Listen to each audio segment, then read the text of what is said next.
All right, good morning. Let me turn my music off. Ooh, I probably should put my hat back on because my hair looks awful. Look at that. Oh my goodness. There. Okay, so we're going to do a couple problems from geometry. Let me stop my music here so you guys can hear me clearly. We don't got anything in the background. Let's do number 10 and number 11. The assignment's due tonight, and tomorrow we'll move on. But I just want to do a couple examples. I did have somebody reach out and ask about number 10. Just so you know, we're planning on a Zoom meeting on Friday to maybe collect all, see everybody, make sure everybody's okay. But if there's any questions overall that we need to ask, it's not required, but it'd be good to have, and good to see you. So, all right, let me get it off this double screen, just saying hi to everybody, and let's get going on number 10. It says, this is on page, oh, I got to take my glasses off. It stinks getting old. This is page 40, number 10. It says, use the point. Let me focus in there. Use the points. By the way, this is being recorded. All videos can be found on Canvas and on YouTube. Okay, so use the points A of 2, 3 and B of 2, -3. Okay, so that looks to me like, you know what, let's graph that. See what that looks like real quick. You may not have graph paper, so you might want to just do it normally. I happen to have some graph paper, so I'm just going to show it real quick. So we go 1, 2, then 1, 2, 3, and then 1, 2, and then 1, 2, 3. So here is A at 2, 3. You guys see that okay? Good. And here is B at 2, -3. This looks like a vertical line. Okay, so this is a vertical line. Remember, a vertical line has undefined slope. No, we're not there yet. Vertical line, 2, 3, 2, -3. All right, describe AB and find its length. Okay, so for part A, if we're describing, I just said that, it's a vertical line. Now, technically, this is a line segment because it has endpoints, right? Okay, so that's a line segment. Now, how far is it? Well, we can do the distance formula, but there's no need. We can just count from 3 to -3. 1, 2, 3, 4, 5, 6. So it has a length or a distance of 6 units. Okay, does that answer question A? I think it does. All right, let's go to B. All right, B says, describe the image of the segment AB under the transformation. Here's the notation rule where we go X and then 2Y. Okay, so here's the best way to do it, right? We take each point, we take A and we take B, follow this pattern, and you'll see that this is the best way. And now we're going to apply the rule of X. I'm going to get a different color here for pen. We're going to apply the rule of this right here. We're going to call that A prime. The X stays the same, but the Y becomes 2 times Y. So the Y becomes 6. Everyone see that? All I did was put 3 in for Y. 2 times that made that 6. We're going to do the same thing here. And that becomes B prime. And that becomes 2 to -6. You know, if I were looking at this on a graph, that means we'd go 4, 5, 6, -4, -5, -6. It looks like it would just be this almost the same. It's just, right? We're going from 6 to -6. Let's see what it says. Describe the image of segment under the transformation. I think we just did. That's the image of segment AB. And how long is it? It is 12 units long. 12 units long. Okay? Again, if you have any questions, and you can always email me. All right, let's go to part C. All right, part C says, describe the image of the segment AB under the transformation. Okay, here's a new one. X, Y, and now we're going X plus 2Y. So the transformation is we're adding 2. All right, let's go back to we got 2, 3 here, and we've got 2, negative 3 there. Now we're going to apply the transformation. We're adding 2, so my A prime in this case, I wonder if I should call this A double prime. Nah, we'll just call it A prime. A prime in this time is 2 plus 2, which is 4, 3, and then B prime is 4, negative 3. What's that look like on the graph? Let's take a look. Okay, so now it's the exact same as our original, except we've moved it over 2 units. We're going from 4, 3, going from there to there.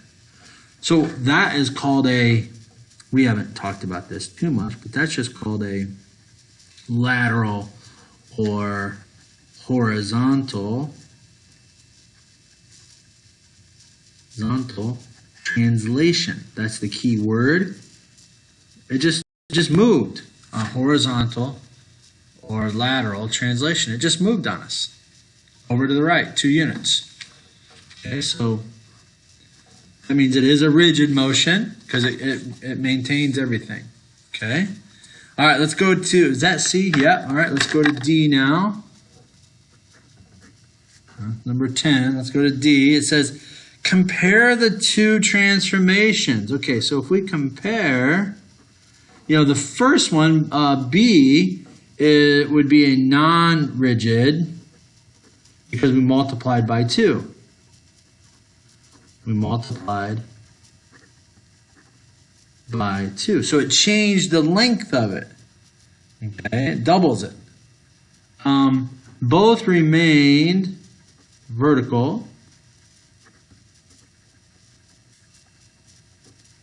And I probably should say that C was a rigid, I'm going to underline, was a rigid transformation.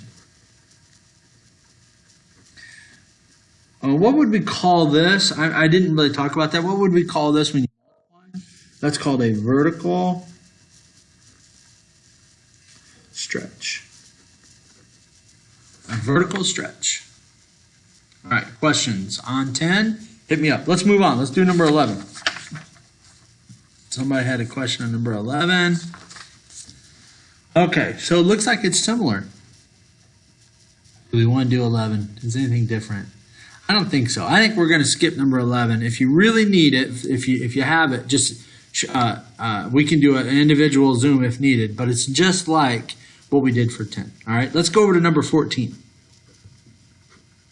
All right, 14. It says match each transformation with the correct description. Okay, so let me write all the transformations. These are good to talk about. And then we'll talk about what the transformation is. So we got x, y, coordinate notation, multiplying the x by 3, and y. Okay?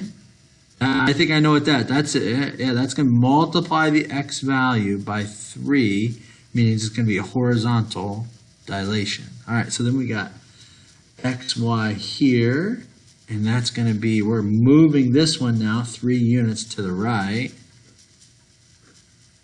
Okay, and then we've got x, y. Let's see what this one is. Oh, we're multiplying just like we did previously. We're multiplying, so that's going to be a vertical stretch.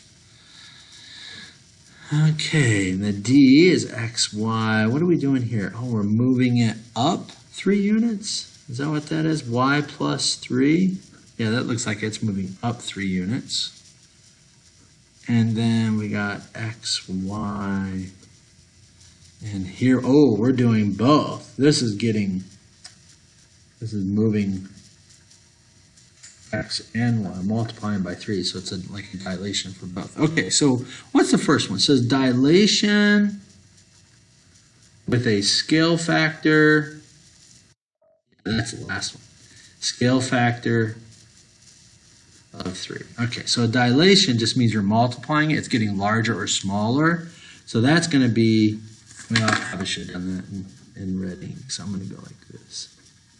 There we go. So that's E. All right, and what's the second? A translation. 3 units up. Okay, translation 3 units up. That to me looks like this. So that would be D, because we're taking the Y coordinate and we're up 3 units. Okay. Translation. Gotta get used to these terms. Translation is 3 units to the right. Okay, so to me that looks like this one. That would be B. 3 units to the right. Then we got a horizontal stretch a factor. So it's not a dilation, so that's different. A dilation would be just overall, everything. This is a horizontal. Well, which one is the horizontal? That would be left and right. So that would be the x coordinate. So that's this one. That's A. And then our last one, the only one left, which would be a vertical stretch by factor of 3. Okay, so that's C. All right, so that does it. 14. So what you're learning is, hopefully, that these rules tell you what we're doing to the graph. If we add or subtract, that means we're either moving it to the right or moving it to the left. We're moving it up or moving it down. If we multiply by that value, if it's greater than 1, this is something we'll talk about, but if it's greater than 1, then it's a stretch. If it's less than 1, then it's a shrink. So like if it's a fraction, we multiply by 1/2. We'll see more of that. So like something like this. That means we're cutting it in half. Okay? Okay. All right, so let me clarify. Homework is due tonight at 11:59. All right? When that homework is, when you're done, we want everything submitted on Canvas. If you don't have your book, check Canvas. Everything was, yesterday was allowed for you to, submitted for you for a password so that you can get it. Okay? You get your, here, let me go side by side so you can see me. So you can get your password and then you can log into your book. Okay? So make sure, ooh, I get my hat right. There we go. So make sure you get your password if you don't have your book. If you do have your book, great. If you don't, if you can come in and get your book, that'd be better. All right. And homework's due tonight. Tomorrow we'll move on. Tomorrow we're going on to the next section, 1-4. Okay. And then Friday, like I said, we're going to plan a Zoom. Let me write it here. Zoom on Friday. And I'll just send it out probably 11 a.m., but I'm going to coordinate with some of the other teachers that teach sophomores to make sure that you're not overloaded. Okay, so Zoom, 11 a.m. Okay, hope you guys are doing great. Hope everyone's safe. It's out there, all right? I think you guys know my wife's a nurse, and she says that they are getting bombarded with phone calls and conversations about people with symptoms with COVID, okay? And that's in Anderson area, so stay safe, be smart.